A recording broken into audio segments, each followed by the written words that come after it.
ഞങ്ങളും ക്രൂശിക്കപ്പെട്ട ക്രിസ്തുവിനെ പ്രസംഗിക്കുന്നു. ദൈവ തിരുനാമത്തിന് മഹത്വം ഉണ്ടാകട്ടെ. മെപ്പിവശത്തിനെ കുറിച്ചാണ് ചിന്തിക്കാൻ തുടങ്ങുന്നത്. മെപ്പിവശത്ത് ദാവീദിൻ്റെ സ്നേഹിതനായിരുന്ന യോനാഥാൻ്റെ മകനാണ് മെപ്പിവശത്ത്. ശൗൽ രാജാവിൻ്റെ മകനായ യോനാഥാൻ്റെ മകനാണ് മെപ്പിവശത്ത്. ഈ മെപ്പിവശത്ത് അവൻ്റെ കാര്യം ഇവിടെ നാം വായിക്കുന്നത് എങ്ങനെയാണ്? ഞാൻ ദൈവത്തിൻ്റെ ദയ കാണിക്കേണ്ടതിന് ശൗലിൻ്റെ കുടുംബത്തിൽ ആരെങ്കിലും ഉണ്ടോ എന്ന് രാജാവ് ചോദിച്ചു. 2 കാലം മുടന്തായിട്ട് യോനാഥാൻ്റെ ഒരു മകനുണ്ട് എന്ന് സീബാ രാജാവിനോട് പറഞ്ഞു. അവൻ എവിടെയെന്ന് രാജാവ് ചോദിച്ചതിന് അവൻ ലോദേവാരിലുണ്ട് എന്ന് പറഞ്ഞു.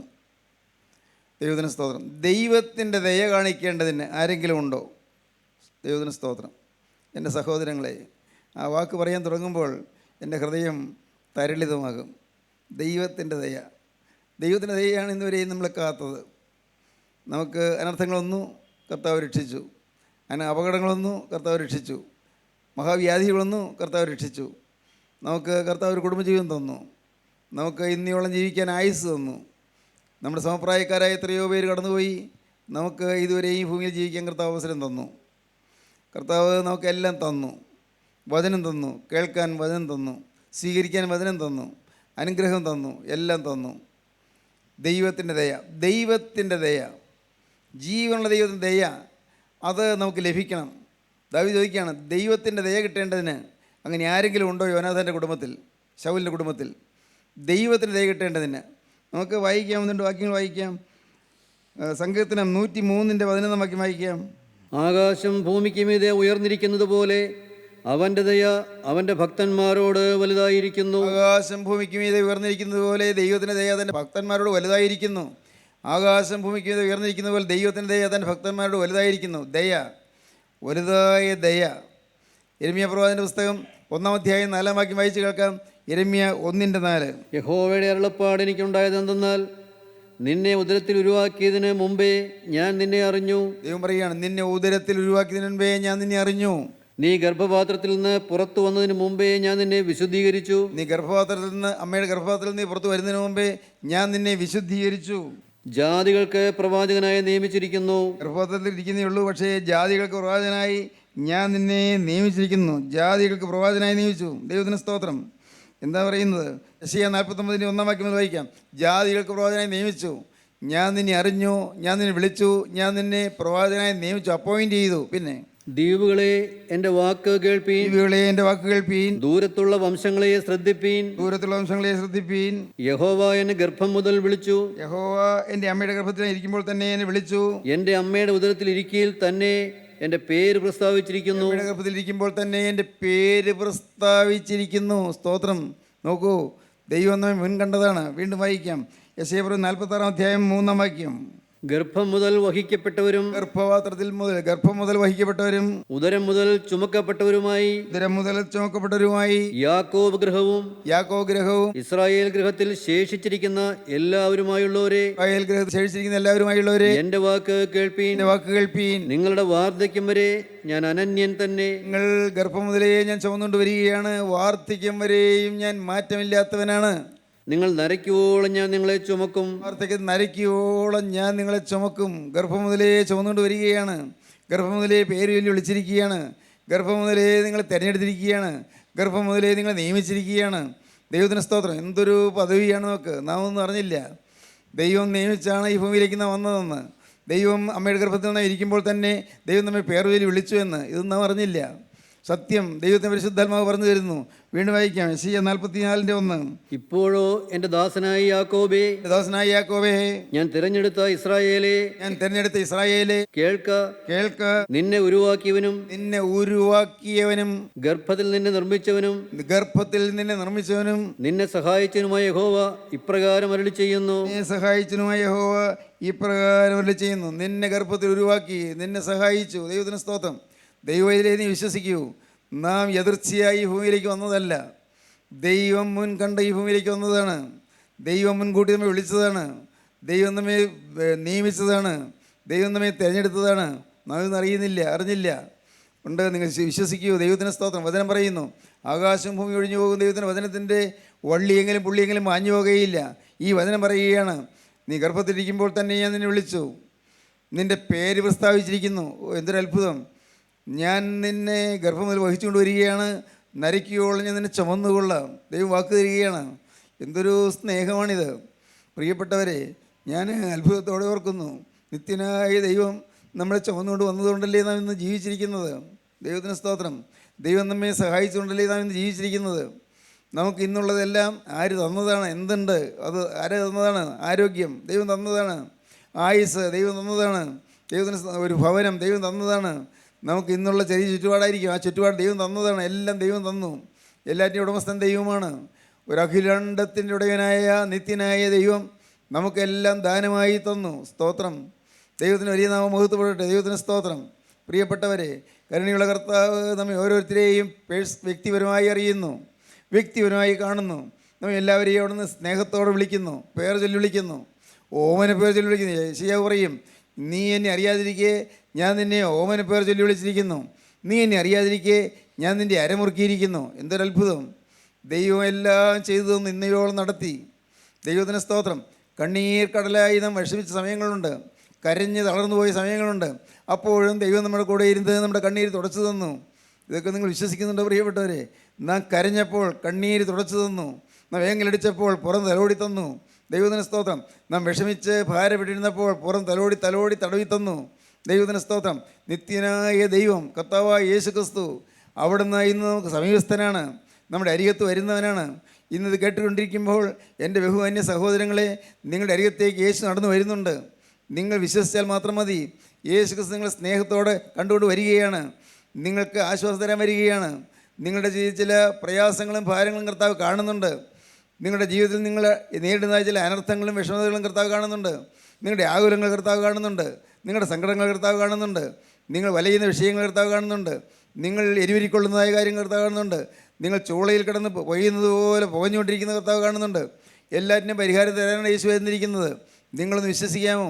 യേശു ക്രിസ്തു നിങ്ങൾക്ക് സമാധാനം തരുവാൻ വന്നിരിക്കുന്നു. ക്രിസ്തു അരിയിലേക്ക് മന്ദം വരും. ദൈവത്തിൻ്റെ ദയയാണത്, ദൈവത്തിൻ്റെ ദയ. ആ ദയ നമ്മെ നിരന്തരം നമ്മെ പിൻഗമിക്കുന്നു, നമ്മുടെ പിറകെ വരുന്നു. ദൈവത്തിൻ്റെ ദയ, ദൈവത്തിൻ്റെ സ്തോത്രം. ദൈവത്തിൻ്റെ ദയ അത് ആകാശം ഭൂമിക്ക് മീതെ ഉയർന്നിരിക്കുന്ന പോലെ അവൻ്റെ ദയ അവൻ്റെ ഭക്തന്മാരോട് വലുതായിരിക്കുന്നു. ആകാശം ഭൂമിക്ക് മീതെ ഉയർന്നിരിക്കുന്ന പോലെ ദൈവത്തിൻ്റെ ദയ തൻ്റെ ഭക്തന്മാരോട് വലുതായിരിക്കുന്നു. വലിയ ദയ. സ്തോത്രം. ആ ദയയില്ലെങ്കിൽ നാം ആരും നിൽക്കുകയില്ല, നാം ആരും ഭൂമിയിൽ ജീവിച്ചിരിക്കാൻ സാധ്യതയില്ല. കാരണം എന്തുമാത്രം തെറ്റുകളാണ് വന്നുപോയത്, എന്തെല്ലാം അനർത്ഥങ്ങളാണ് വന്നുപോയത്, എന്തുമാത്രം നീരസമാണ് വന്നുപോയത്, എത്രയോ ഇഷ്ടക്കേടുകളും മുഷ്ടിലുമാണ് വന്നുപോയത്, ഏതെല്ലാം ദുശ്ശീലങ്ങളാണ് വന്നുപോയത്. ദുശ്ശീലങ്ങൾ, എൻ്റെ കർത്താവേ, ഭയം തോന്നുന്നു. ദുശ്ശീലങ്ങൾ, എന്നെല്ലാം ദുശ്ശീലങ്ങൾ. ദൈവത്തിന് സ്തോത്രം. ചീത്ത കൂട്ടുകെട്ടുകൾ, അനേകരിന്ന് വലയുന്നു. ചീത്ത കൂട്ടുകെട്ടുകൾ. ഭാര്യ വേദനയോടെ കരഞ്ഞ് നിലവിളിച്ച് പറയുന്നു, സാറേ ഒന്ന് പ്രാർത്ഥിക്കണം. എൻ്റെ ഭർത്താവിന് ചില ചീത്ത കൂട്ടുകെട്ടുകളുണ്ട്. അദ്ദേഹത്തിന് ചുമതലാബോധമില്ല, അദ്ദേഹം ജോലിക്ക് പോകുന്നില്ല, ജോലിയുണ്ട് പക്ഷേ ജോലിക്ക് പോകുന്നില്ല. അദ്ദേഹം മദ്യപിച്ച് കൂട്ടുകാരുടെ കൂടെ നടക്കുകയാണ്, മദ്യപിച്ച് കൂത്താടി നടക്കുകയാണ്. പൈസ എവിടെയെന്ന് ചോദിച്ചാൽ എൻ്റെ താലിമാല പോലും അദ്ദേഹം എടുത്ത് പണയം വെച്ചു. സാറേ, ഒരു പോകാൻ വഴിയുമില്ല, സമാധാനമില്ല. സാറേ, എനിക്കൊരു സമാധാനം കിട്ടുമോ? പാവം ആ സ്ത്രീ ചോദിക്കുകയാണ്, ഈ സമാധാനം കിട്ടുമോ? ദൈവത്തിന് സ്തോത്രം. പ്രിയപ്പെട്ടവരെ, സമാധാനത്തിന് വേണ്ടി കാക്ഷിക്കുന്ന ഒരു വലിയ കൂട്ടം ജനം, അതിൻ്റെ മധ്യത്തിലാണ് ബലഹീനരായി നാം ഈ വാക്കുകൾ കേട്ടുകൊണ്ടിരിക്കുന്നത്. നിങ്ങൾക്ക് എന്തെങ്കിലും ചെയ്യാൻ പറ്റുമോ? എന്തെങ്കിലും ചെയ്യാൻ പറ്റുമോ? എൻ്റെ കർത്താവേ, എൻ്റെ ഹൃദയം നിറയെ ദുഃഖമാണ്, പറയാമോ നിങ്ങൾക്ക്? കർത്താവേ, എൻ്റെ ഹൃദയം നിറയെ വിഷാദമാണ്, പറയാമോ? എൻ്റെ കർത്താവേ, എൻ്റെ ജീവിതത്തിൽ അനേകം പ്രശ്നങ്ങളാണ്, എനിക്ക് മുന്നോട്ട് പോകാൻ വഴി കാണുന്നില്ല, എൻ്റെ ഗതി മുട്ടിയിരിക്കുന്നു, വഴി മുടങ്ങിയിരിക്കുന്നു, മുന്നോട്ട് പോകാൻ ഒരു ഗതി കാണുന്നില്ല. കർത്താവേ, ഒരു മുന്നോക്കമില്ല, എനിക്ക് എന്തു വേണ്ടെന്നറിയാൻ വയ്യ, ഞാൻ വിഷമിക്കുകയാണ്. പറയാൻ പറ്റുമോ നിങ്ങൾക്ക്? ദൈവത്തോട് ചോദിക്കാൻ പറ്റുമോ? കർത്താവേ, ഞാൻ വലയുന്ന വിഷയങ്ങൾ നിനക്കറിയാമല്ലോ, ഞാൻ പറയാതെ നിനക്കറിയാമല്ലോ. കർത്താവേ, എനിക്കൊരു സമാധാനം നീ തരുമോ? നിങ്ങൾക്ക് ചോദിക്കാം. കാരണം യേശു വന്നിട്ടുണ്ട്. യേശുവിനോട് നിങ്ങൾക്ക് ചോദിക്കാം, കർത്താവേ, എൻ്റെ മേൽ നിന്റെ തൃക്കരം വെക്കണമേ, നിൻ്റെ ആണിപ്പാളുടെ കരുത് തലമേൽ വെച്ചാൽ മതി, വേറൊന്നും എനിക്ക് വേണ്ട കർത്താവേ, വേറൊന്നും ഞാൻ ചോദിക്കുന്നില്ല. ഹല്ലേലൂയ. യേശുവേ, ഞാൻ നിന്നോടൊന്നും ചോദിക്കുന്നില്ല, എനിക്ക് ആകെ ഒറ്റയ്ക്കൊരു കാര്യം മാത്രം മതി, വന്നുപോയ പാവങ്ങളൊക്കെയും കഴുകിത്തരണം, വേറൊന്നും വേണ്ട എനിക്ക്. എൻ്റെ ജീവിതത്തിൽ സംഭവിച്ചു പോയ എല്ലാ അകൃത്യങ്ങളും കഴുകിത്തരണം, എല്ലാ പാവവും കഴുകിത്തരണം. ദൈവത്തിന് ദയയല്ലോ എൻ്റെ കർത്താവേ, നീ ദയാലുവല്ലോ, അതുകൊണ്ട് ഞാൻ നിന്നോട് യാചിക്കുകയാണ്, നിൻ്റെ തൃക്കരൻ്റെ മേൽ വെച്ച് എൻ്റെ പാവങ്ങളൊക്കെയും കഴുകിത്തരണം. ദൈവത്തിന് സ്തോത്രം. ദൈവത്തിന് വലിയ നാമം മഹത്വപ്പെടട്ടെ. പ്രിയപ്പെട്ടവരെ, കരഞ്ഞാൽ കേൾക്കാനൊരു നാഥനുണ്ട്, കരഞ്ഞാൽ കേൾക്കാനൊരു യേശുവുണ്ട്, പ്രാർത്ഥിച്ചാൽ പ്രാർത്ഥന കേൾക്കാനൊരു ദൈവമുണ്ട്. ആ ദൈവമാണ് നിങ്ങളുടെ അരികിലേക്ക് വന്നിരിക്കുന്നത്. അവൻ്റെ ദയ നിങ്ങൾക്ക് ദീർഘമാക്കി തരികയാണ്. ദയ ദീർഘമാക്കി തരുന്നു, ദീർഘക്ഷമയോടെ ദയ തരുന്നു. ദൈവത്തിന് സ്തോത്രം. എത്രത്തോളം ദയ തന്നു എൻ്റെ കർത്താവേ, അതെല്ലാം ഞാൻ പ്രയോജനപ്പെടുത്തിയില്ല. എന്നാൽ ഇന്ന് നിൻ്റെ ദയ എന്നെ സന്ധിക്കുകയാണ്, അരികിലേക്ക് വന്ന് എന്നെ വിളിക്കുകയാണ്. പേരിൽ വിളിക്കുന്ന ദയ. നാഥ, ഞാനിതാ ഇവിടെയുണ്ട്. ദൈവത്തിന് സ്തോത്രം. ദാവീദ് ചോദിച്ചു, യോനാഥാന നിമിത്തം ഞാൻ ദൈവത്തിന് ദയ കാണിക്കേണ്ടതിന് ആരെങ്കിലും ഉണ്ടോ? ദൈവത്തിന് സ്തോത്രം. യോനാഥാന നിമിത്തം ദൈവത്തിന് ദയ കാണിക്കേണ്ടതിന് ആരെങ്കിലും ഉണ്ടോ? ദൈവത്തിന് സ്തോത്രം. പ്രിയപ്പെട്ടവരെ, ഇവിടെ നിങ്ങൾ പറയണം, കർത്താവേ, ഇവിടെ ഒരാളുണ്ട്, ദൈവത്തിന് ദയയ്ക്ക് കാക്ഷിക്കുന്ന ഒരാളിവിടെയുണ്ട്, ദൈവത്തിന് ദയയ്ക്ക് വേണ്ടി ആഗ്രഹിക്കുന്ന ഒരാളിവിടെയുണ്ട്, ദൈവത്തിന് ദയയ്ക്ക് വേണ്ടി ആഗ്രഹിക്കുന്ന ഒരാളിവിടെയുണ്ട്. യേശുവേ, എൻ്റെ മേൽ നിൻ്റെ ദയ പകരണമേ. ആ ദയയുടെ കരം എൻ്റെ തലവേലെന്ന് വെക്കണമേ. കർത്താവേ, ഒരിക്കൽ 3 ആണികളിൽ തൂങ്ങി അവിടുത്തെ കുരിശിന്മേൽ കിടന്നല്ലോ കർത്താവേ. ആ കൈകൾ രണ്ടും ആണിയടിച്ച് തകർന്നല്ലോ കർത്താവേ. കാലുകൾ രണ്ടും ചേർത്ത് വെച്ച് ആണിയടിച്ച് തകർന്നല്ലോ കർത്താവേ. എനിക്ക് ദയ കിട്ടേണ്ടതിന് നീ അല്പം പോലും ദയയില്ലാതെയുള്ള ക്രൂരമർദ്ദനത്തിന് നീ വിധേയനായി പോയല്ലോ. എൻ്റെ കർത്താവേ, എനിക്ക് ദയ കിട്ടേണ്ടതിനാണല്ലോ, എനിക്ക് കരുണ കിട്ടേണ്ടതിനാണല്ലോ നീ കുരിശിൽ മരിച്ചത്. ഞാൻ വിശ്വസിക്കുന്ന കർത്താവേ, എൻ്റെ ഭാരങ്ങൾ അകറ്റുവാനാണല്ലോ, എൻ്റെ രോഗം മാറ്റുവാനാണല്ലോ, എൻ്റെ കർത്താവേ, എൻ്റെ പ്രശ്നങ്ങൾ തീർക്കുവാനാണല്ലോ, എൻ്റെ ജീവിതത്തിലെ പ്രതിസന്ധികൾക്കൊരു പരിഹാരം തരാനാണല്ലോ നീ കുരിശിന്മേൽ കിടന്ന് പിടഞ്ഞത്. യേശുവേ, നീ പാവം ചെയ്തിട്ടല്ലല്ലോ, പാവം ചെയ്ത് ഞാനാണല്ലോ പാവം ചെയ്തത്. എൻ്റെ ശിക്ഷ നീ വഹിച്ചുകൊണ്ടല്ലേ നീ കുരിശിന്മേൽ കിടന്നത്. എൻ്റെ കർത്താവേ, ഞാൻ നിന്നെ ഇതാ എൻ്റെ ഇരുകരവും നീട്ടി സ്വീകരിക്കുന്നു. ദൈവത്തിന് സ്തോത്രം. നമുക്ക് ഒരുമിച്ച് പാടാം. നാഥൻ മൃതരിടയിൽ ഉറപ്പിച്ച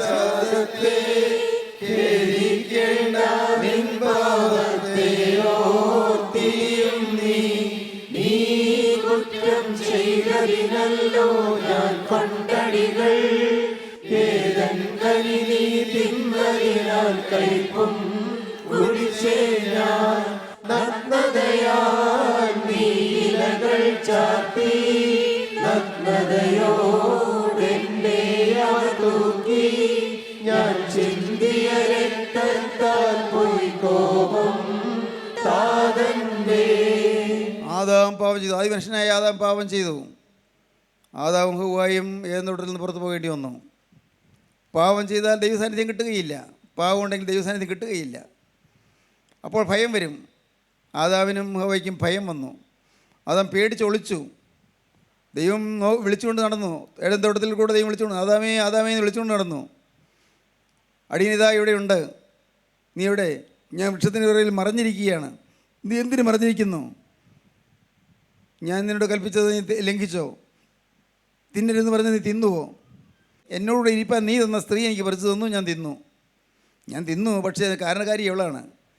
ഇവള് നീ എന്നോടുകൂടി ഇരിക്കാൻ നീ തന്നവളല്ലേ, അതുകൊണ്ടാണ് ഞാൻ പാവം ചെയ്തത് ഇവൾ കാരണമാണ്. തന്നെയല്ല, എന്നോട് ഇരിക്കാൻ തന്നതുകൊണ്ട് ഞാൻ അത് തിന്നില്ലെങ്കിൽ അവൾ പുറത്തു പോകും, ഞാനിവിടെ അകത്താകും. ഞങ്ങൾ എന്നോടുകൂടി ഇരിക്കാൻ പറ്റിയില്ല അവൾക്ക്. അത് ന്യായം പറയുകയാണ്, വളരെ ബുദ്ധിപൂർവ്വം പറയുന്നത്. എന്നോടിരിപ്പം നീ തന്ന സ്ത്രീ എനിക്ക് പറിച്ചു തന്നു, ഞാൻ തിന്നു. സ്ത്രീയോട് ചോദിച്ചു, നീ എന്താ ചെയ്തത്? സ്ത്രീ പറഞ്ഞു, ആ പാമ്പെന്നെ ചതച്ചതാ. ഞാൻ ബലഹീനപത്രമല്ലേ, പാവം സ്ത്രീയല്ലേ, പാമ്പെന്നെ ചതച്ചതാ. പാമ്പിനോട് ദൈവം പറഞ്ഞു, നീ ഇനി ഉരസ് കൊണ്ട് ഗമിക്കും, നിൻ്റെ നെഞ്ച് മണ്ണിൽ ഉരച്ചുരച്ച് ഗമിക്കും. അതുവരെ ഈ പാമ്പായിട്ട് വന്ന ആ സാത്താൻ അവൻ ഈ പാമ്പിൻ്റെ രൂപത്തിലായിരുന്നില്ല. ആ ശാപം കിട്ടിയപ്പോൾ അവൻ പാമ്പായി തീർന്നു. ദൈവത്തിന് സ്തോത്രം. ഏതൊടത്തിലേക്ക് വന്നപ്പോൾ, ഹവ്വായെ പരീക്ഷിക്കാൻ വന്നപ്പോൾ, ഹവ്വായെ പ്രലോഭിപ്പിക്കാൻ വന്നപ്പോൾ അവൻ പാമ്പായിരുന്നില്ല. പക്ഷേ അവന് കിട്ടിയ ശാപമാണ്, നിലത്ത് ഉരസുകൊണ്ട് നീ ഗവിക്കും, സ്ത്രീയുടെ സന്തതി നിൻ്റെ തല ചതയ്ക്കും, നീ അവൻ്റെ കുതികാൽ തകർക്കും. ദൈവത്തിന് സ്തോത്രം. ആദാം വിഷാദമുക്തനായി ഈ തോട്ടത്തിൽ ഇറങ്ങിപ്പോയി. ദൈവസാന്നിധ്യം നഷ്ടപ്പെട്ടു പോയി. ദൈവത്തിൻ്റെ സ്വരൂപവും സാദൃശ്യവും നഷ്ടപ്പെട്ടു പോയി. ദൈവത്തിൻ്റെ സ്വരൂപവും സാദൃശ്യവും ദൈവത്തിൻ്റെ സ്വഭാവമാണ്, നഷ്ടപ്പെട്ടു പോയി. ദൈവത്തിൻ്റെ സ്വരൂപവും സാദൃശ്യവും നഷ്ടപ്പെട്ടു പോയപ്പോൾ ആദാം സങ്കടത്തോടെ കരഞ്ഞുകൊണ്ടിറങ്ങി. പക്ഷേ ഒരു വാക്ക് ഓർമ്മയുണ്ട്, സ്ത്രീയുടെ സന്തതി പാമ്പിൻ്റെ തല ചതയ്ക്കും. അത് പ്രതീക്ഷിച്ചുകൊണ്ട് ആദാം എന്നും വൈകുന്നേരം ആകുമ്പോൾ, വെയിലാറുമ്പോൾ പതിവ് പോലെ ദൈവം കൂടെ വരുന്ന ആ സമയമാകുമ്പോൾ ആദാം തോട്ടത്തിൻ്റെ വാതിക്കലേക്ക് ചെല്ലും. തിരിയുന്ന വാളിൻ്റെ ജ്വാലയുമായി ക്രോവകൾ കാത്തു നിൽക്കുകയാണ്, കാവൽ ചെയ്യുകയാണ്, കടക്കാൻ നിർവാഹമില്ല. ആ സ്ത്രീയുടെ സന്തതി ജനിച്ചോ എന്നറിയാൻ ഈ ആദാം ചെല്ലുന്നത്. സ്ത്രീയുടെ സന്തതി ജനിച്ചോ? സ്ത്രീയുടെ സന്തതിയാണ് പാമ്പിൻ്റെ തല ചതയ്ക്കുന്നത്. എല്ലാവരും പുരുഷൻ്റെ സന്തതിയാണ്, സ്ത്രീയുടെ സന്തതിയായ ഒരാൾ ജനിച്ചോ? ഇല്ല, സങ്കടത്തോടെ പോകും. 930 വർഷം ആദാം ഇങ്ങനെ ദിവസേന ഈ ഏദൻ തോട്ടത്തിൻ്റെ വാതിക്കൽ വന്നുകൊണ്ടിരുന്നു. 930 വർഷം. ഓ, എന്ത് ഭയാനകം! ആ 930 വർഷവും സ്ത്രീയുടെ സന്തതി ജനിച്ചില്ല. ആദാം പിന്നെയും എന്നും വന്നുകൊണ്ടിരുന്നു. ദൈവത്തിന് സ്തോത്രം. എല്ലാം നഷ്ടപ്പെട്ടു. ദൈവത്തിൻ്റെ സ്വരൂപം നഷ്ടപ്പെട്ടു, ദൈവത്തിൻ്റെ സാദൃശ്യം നഷ്ടപ്പെട്ടു, ദൈവത്തിൻ്റെ വിശുദ്ധി നഷ്ടപ്പെട്ടു, ദൈവത്തിൻ്റെ സ്നേഹം നഷ്ടപ്പെട്ടു. എല്ലാം നഷ്ടപ്പെട്ടവനായി ആദാം ഇങ്ങനെ വന്ന് നോക്കിക്കൊണ്ടിരുന്നു. ആദാം മരിച്ചു. ആദാം പാതാളത്തിലേക്ക് പോയി. എന്നാൽ സ്ത്രീയുടെ സന്തതിയായി ഒരാൾ ജനിച്ചു. കാലത്തിൻ്റെ തികവിൽ കർത്താവായ യേശുക്രിസ്തു ജനിച്ചു. യേശുക്രിസ്തു മരിച്ച് ക്രൂശിക്കപ്പെട്ടതിന് ശേഷം പാതാളത്തിലേക്ക് ഇറങ്ങിച്ചെന്നു. നോക്കുകയാണ്. ഓരോരുത്തർ നോക്കുകയാണ്. നോക്കി ചെന്നപ്പോൾ അതവന് കിട്ടി. അതവൻ തട്ടി വിളിച്ചു, അതവനെ ഭയപ്പെടേണ്ട, പാവം വന്നു, നീ വീണുപോയി, പാതാളത്തിലായി, പക്ഷേ സാരമില്ല, നിന്നെ ഉയർത്തെഴുന്നേൽപ്പിക്കാൻ ഞാനിതാ വന്നിരിക്കുന്നു. നീ കുറ്റം ചെയ്തതിനാണ് ഞാൻ അടി കൊണ്ടത്. ഏദൻ തോട്ടത്തിലേക്ക് വിലക്കനി നീ തിന്നതുകൊണ്ടാണ് ഞാൻ കയ്പുകാടി കുടിക്കേണ്ടി വന്നത്. ദൈവത്തിന് സ്തോത്രം. ഞാൻ നിനക്ക് വേണ്ടി ഈ ശിക്ഷയെല്ലാം വഹിച്ചു, നീ ഭയപ്പെടേണ്ട. ദൈവത്തിന് സ്തോത്രം. ആദാമിൻ്റെ പാപം പോക്കി, ആദാമ്യരുടെ പാപം പോക്കി. ആദാമിൻ്റെ സന്തതി പരമ്പരയായ നമുക്ക് എല്ലാവരുടെയും പാപം ക്രിസ്തു ക്രൂശിൽ വഹിച്ചു. ഇത് വിശ്വസിക്കുന്നതിനാണ് കിട്ടുന്നത്. വിശ്വസിക്കുന്നതിന് ഞാൻ പറഞ്ഞു തരാം. നിങ്ങൾക്കൊരു ജോലിക്ക് അപേക്ഷിച്ചു, സ്കൂളിലെ ജോലിയാകട്ടെ, സ്കൂളിൽ അധ്യാപകനായിട്ടോ അധ്യാപികയായിട്ടോ ജോലി കിട്ടി, വലിയ സന്തോഷമായി. ജോലി കിട്ടിയല്ലോ, ഉദ്യോഗം കിട്ടിയല്ലോ, വലിയ ഭാഗ്യം, സന്തോഷം. ജോലി കിട്ടി. അപ്പോൾ നിങ്ങൾ എന്തോ കാര്യമൊക്കെ വിളിച്ച് പറഞ്ഞു, കേട്ടോ എനിക്ക് ജോലി കിട്ടി കേട്ടോ, ഇത്രയും നാൾ ജോലിയിലായിരുന്നു, എനിക്ക് ജോലി കിട്ടി, നല്ല ശമ്പളമുള്ള ജോലിയാണ്, അധ്യാപക വൃത്തി നല്ല ജോലിയാണ് പറഞ്ഞു. ആളുകൾക്കൊക്കെ സന്തോഷമായി. നിങ്ങൾ പിന്നെയും ദിവസങ്ങൾ മുന്നോട്ട് പോയി. നിങ്ങളുടെ ജോലി കിട്ടി എന്നുള്ളതിൽ അത് സന്തോഷിച്ച് അഭിമാനിച്ച് നിൽക്കുകയാണ്. പക്ഷേ നിങ്ങൾ പോയി ആ സ്കൂളിൽ ചെന്ന് രജിസ്റ്ററിൽ ഒപ്പിട്ട് നിങ്ങൾ ആ നിയമനം സ്വീകരിച്ചാൽ മാത്രമേ നിങ്ങൾക്ക് ശമ്പളം കിട്ടുകയുള്ളൂ. ജോലി എനിക്ക് കിട്ടിയെന്ന് പറഞ്ഞ് ജോലി കിട്ടി, മെമ്മോ കിട്ടി, ജോലി നിയമിച്ചു എന്നുള്ളതായ അറിയിപ്പ് കിട്ടി, പക്ഷേ നിങ്ങൾ ആ അറിയിപ്പ് കിട്ടി എന്നുള്ളതിൽ അഭിമാനിച്ചിരുന്നതുകൊണ്ട് നിങ്ങൾക്ക് ശമ്പളം കിട്ടുകയില്ല. ശമ്പളം കിട്ടണമെങ്കിൽ അവിടെ ചെന്ന് സൈൻ ചെയ്ത് ഒപ്പിട്ട് നിങ്ങൾ അവിടെ ഡ്യൂട്ടി ജോയിൻ ചെയ്യണം. സ്തോത്രം. ഇന്ന് ക്രിസ്ത്യാനികൾ എന്ന് പറയുന്നവർക്കെല്ലാം കർത്താവായ യേശുക്രിസ്തു പാപികൾക്ക് വേണ്ടി മരിച്ചു എന്നുള്ളതായ ഒരു അറിയിപ്പ് കിട്ടിയിട്ടുണ്ട്. അതിന് ദുഃഖ വെള്ളിയാഴ്ച കുമ്പിടുന്നു, പ്രാർത്ഥിക്കുന്നു, നമസ്കാരം ചൊല്ലുന്നു, നോമ്പിലെല്ലാ നമസ്കാരങ്ങൾ, പ്രത്യേക നമസ്കാരങ്ങൾ എല്ലാം ഉണ്ട്. പക്ഷേ ഡ്യൂട്ടി ജോയിൻ ചെയ്തിട്ടില്ല ആരും. ഇന്ന് ക്രിസ്ത്യാനികൾ എന്ന് പറയുന്നവരാരും ഡ്യൂട്ടി ജോയിൻ ചെയ്തില്ല. മനസ്സിലാകുന്നോ? ദൈവത്തിന് സ്തോത്രം. ഡ്യൂട്ടി ജോയിൻ ചെയ്യണം. എനിക്കിങ്ങനെ ഒരു നിയമനോത്തരവ് കിട്ടിയെങ്കിൽ ഞാൻ എത്തേണ്ട സ്ഥലത്ത് ഓഫീസിൽ ചെന്ന് ഞാൻ ഡ്യൂട്ടി ജോയിൻ ചെയ്യണം. അന്ന് മുതൽ എനിക്ക് ശമ്പളം കിട്ടും. ദൈവത്തിന് സ്തോത്രം. ദൈവത്തിന് വലിയ നാമത്തെ പോട്ടെ. ഇന്ന് അനേകം പേരും ഡ്യൂട്ടി ജോയിൻ ചെയ്തിരിക്കുകയാണ്. യേശുക്രിസ്തു എനിക്ക് ക്രൂശിൽ മരിച്ചു എന്ന് പറഞ്ഞുകൊണ്ട് സന്തോഷിച്ചിരിക്കുകയാണ്. ഈ ഗീതങ്ങളൊക്കെ പാടി നീ കുറ്റം ചെയ്തതിനല്ലോ ഞാൻ കൊണ്ടടിയിലൊക്കെ പാടും സന്തോഷിച്ചിരിക്കുകയാണ്. പക്ഷേ അത് അനുഭവമാക്കി തീർക്കണമെങ്കിൽ നാം അത് സ്വന്തമാക്കണം, സ്വന്തം ജീവിതത്തിൽ അനുഭവമാക്കണം. ഞാൻ മേലിൽ പാപം ചെയ്യുകയില്ല എന്നുള്ള ഉറപ്പ് വരണം. ഉടമ്പടി. സ്തോത്രം. ദൈവമക്കളെ, നിങ്ങൾക്ക് മനസ്സിലാകുന്നുണ്ടോ കാര്യം? ഇന്ന് ഈ വാക്കുകളെ കേൾക്കുന്ന നിങ്ങൾ ഒന്ന് ചിന്തിക്കൂ. ഞാൻ എൻ്റെ ജീവിതത്തിൽ കർത്താവ് എനിക്ക് തന്ന പദവി ഞാൻ ഉപയോഗപ്പെടുത്തിയോ? ക്രിസ്തുവിൻ്റെ രക്തത്താൽ ഞാൻ വീണ്ടെടുക്കപ്പെട്ടു എന്നുള്ളതായ അനുഭവം ഞാൻ പ്രാപിച്ചുവോ? എൻ്റെ ജീവിതത്തിലെ പാപക്കറകളെല്ലാം കഴുകുന്ന ക്രിസ്തുവിൻ്റെ രക്തം എന്നെ കഴുകി എന്നുള്ള വിശ്വാസം എനിക്ക് വന്നോ? ഇനിമേൽ പാപം ചെയ്യുകയില്ല എന്നുള്ള തീരുമാനം എനിക്ക് വന്നോ? ഒരു കാര്യത്തിലും പാപം വരികയില്ല, മദ്യപാനം ഉണ്ടാവുകയില്ല, ഉറപ്പാണ്. ചെറുപ്പക്കാരനെ വിളിച്ചു, സാറേ എൻ്റെ ജീവിതത്തിലെ ചെറുപ്പത്തിൽ തന്നെ എൻ്റെ ഏതാണ്ട് ഒരു 12 വയസ്സ് മുതൽ ഞാൻ മദ്യപാനം തുടങ്ങി. 12 വയസ്സ് മുതൽ അപ്പൻ മദ്യപിക്കുമ്പോൾ കൂടെ ഞാനെടുത്ത് കുടിക്കാറുണ്ട്. നോക്കണേ സാറേ, എനിക്ക് ഈ മദ്യത്തിൻ്റെ ഒരു അടിമയായിത്തീരുന്ന മഹാ ദൗർഭാഗ്യം വന്നുപോയി സാറേ. പക്ഷേ ഞാൻ ഒരു കാര്യം ചെയ്തു.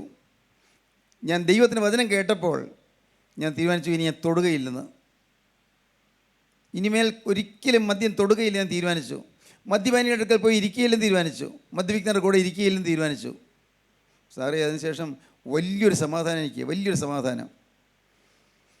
ദൈവത്തിന് സ്തോത്രം. എത്രയോ പേര് മദ്യപാനത്തിൽ നിന്ന് രക്ഷപ്പെട്ടു, എത്രയോ പേര് ആത്മഹത്യയിൽ നിന്ന് രക്ഷപ്പെട്ടു, എത്രയോ പേര് കൊലപാതക ശ്രമത്തിൽ നിന്ന് രക്ഷപ്പെട്ടു, എത്രയോ പേര് വാടക കൊലയിൽ നിന്ന് രക്ഷപ്പെട്ടു, എത്രയോ പേര് കൂലിത്തലിൽ നിന്ന് രക്ഷപ്പെട്ടു, എത്രയോ കുടുംബങ്ങൾ സമാധാനമായി. കാരണം എന്താണ്? യേശു ക്രിസ്തുവിനോട് ചെയ്ത ഉടമ്പടി മൂലം, കർത്താവിന് സമർപ്പിച്ചത് മൂലം ഇന്ന് വേണമെങ്കിൽ നിങ്ങൾക്ക് സമർപ്പിക്കാം. നിങ്ങൾക്ക് ഇന്ന് ജീവിതം കർത്താവിൻ്റെ കരങ്ങളിലേക്ക് കൊടുക്കാം. നിങ്ങളെ അനുഗ്രഹിക്കാൻ, നിങ്ങൾക്ക് എല്ലാ നന്മകളും തരാൻ യേശു വന്നിട്ടുണ്ട്. നിങ്ങളുടെ ജീവിതത്തിലെ പാകപ്പിഴകളൊക്കെയും മാറ്റി നിങ്ങൾ ശുദ്ധീകരിക്കാൻ യേശു വന്നിട്ടുണ്ട്. എല്ലാ പാപവും അകറ്റുന്നതായ ക്രിസ്തുവിൻ്റെ രക്തം ഇപ്പോൾ ഗുണകരമായി സംസാരിക്കുന്നുണ്ട്. വിശ്വസിക്കൂ, നിങ്ങൾ യേശുവിൻ്റെ കരങ്ങളിലേക്ക് നിങ്ങൾ കൊടുക്കൂ. യേശുവിനോട് വാക്ക് പറയൂ, യേശുവേ, ഇത്രയും കാലം ഞാൻ ബോധമില്ലാത്തതിനെ പോലെ ജീവിച്ചു, ഇത്രയും കാലം ഞാൻ സുബോധമില്ലാത്തവളെ പോലെ ജീവിച്ചു, പാപത്തിൻ്റെ പിശാചിൻ്റെ അടിമയായി ഞാൻ ജീവിച്ചു പോയി. നാഥ, തെറ്റുകളേറെ സംഭവിച്ചു പോയി, പാപങ്ങളേറെ വന്നുപോയി. നാഥ, ഇന്ന് ദൈവത്തിൻ്റെ ദയ എന്നെ സന്ദർശിക്കുന്ന ദിവസമാണ്. ദൈവത്തിൻ്റെ ദയ എന്നെ സന്ദർശിക്കുന്ന ദിവസം. എൻ്റെ കർത്താവേ, ഞാനിതാ എന്നെ മുഴുവനായി നിനക്ക് തരുന്നു. എൻ്റെ ദേഹവും ദേഹിയും ആത്മാവും നിൻ്റെ കരങ്ങളിലേക്ക് തരുന്നു. യേശുവേ, ഞാൻ നിന്നോട് വാക്ക് പറയും, നിന്നു ഞാൻ നിൻ്റെ വക സമർപ്പിക്കുമോ? നിങ്ങൾ യേശുവിൻ്റെ കരങ്ങളിലേക്ക് നിങ്ങൾ കൊടുക്കുമോ? യേശുവിനോട് നിങ്ങൾ വാക്ക് പറയുമോ? യേശുവേ, ഇന്നു മുതൽ ഞാൻ പുതിയ മനുഷ്യനായി ജീവിക്കും. അങ്ങനെ പറയാൻ നിങ്ങൾക്ക് തോന്നുന്നുണ്ടോ? വാസ്തവമായി തീരുമാനം ഹൃദയത്തിലുണ്ടെങ്കിൽ ഇരുകരം ഉയർത്തിക്കൊണ്ട് നിങ്ങൾ ദൈവത്തോട് പറയുക, യേശുവേ, ഇന്നു മുതൽ ഞാൻ നിൻ്റെ വക. Hallelujah, hallelujah, hallelujah, hallelujah, hallelujah, hallelujah, hallelujah, hallelujah, hallelujah. കാരുണ്യവാനായ ഞങ്ങളുടെ സ്വർഗീയ പിതാവേ, ഈ മനോഹരമായ സമയത്തിനായി ഞങ്ങൾ നിന്നെ സ്തുതിക്കുന്നു. നിൻ്റെ ഈ മക്കളെ എല്ലാവരെയും ഇവിടുന്ന് കാണുന്നതിനായി ഞങ്ങൾ സ്തുതിക്കുന്നു. ഹൃദയം താഴ്ത്തി സമർപ്പിച്ചവർക്ക് അനുഗ്രഹം പകർന്നതിനായി ഞങ്ങൾ സ്തുതിക്കുന്നു. കർത്താവേ, ഇന്ന് ഈ തീരുമാനമെടുത്തവരുടെ അനേകരുടെ പേര് ജീവൻ്റെ പുസ്തകത്തിൽ എഴുതി ചേർത്തതിനായി ഞങ്ങൾ സ്തുതിക്കുന്നു. എല്ലാവരെയും വാഴ്ത്തി അനുഗ്രഹിക്കണമേ. അടുത്ത രണ്ടാമത്തവരിന് വേണ്ടി എല്ലാവരെയും ഒരുക്കണമേ. യേശു ക്രിസ്തുവിൻ്റെ പരിശുദ്ധമായ നാമത്തിൽ പ്രാർത്ഥിക്കുന്ന കുറയോടെ കേൾക്കണമേ. ആമീൻ. ഹല്ലേലൂയ.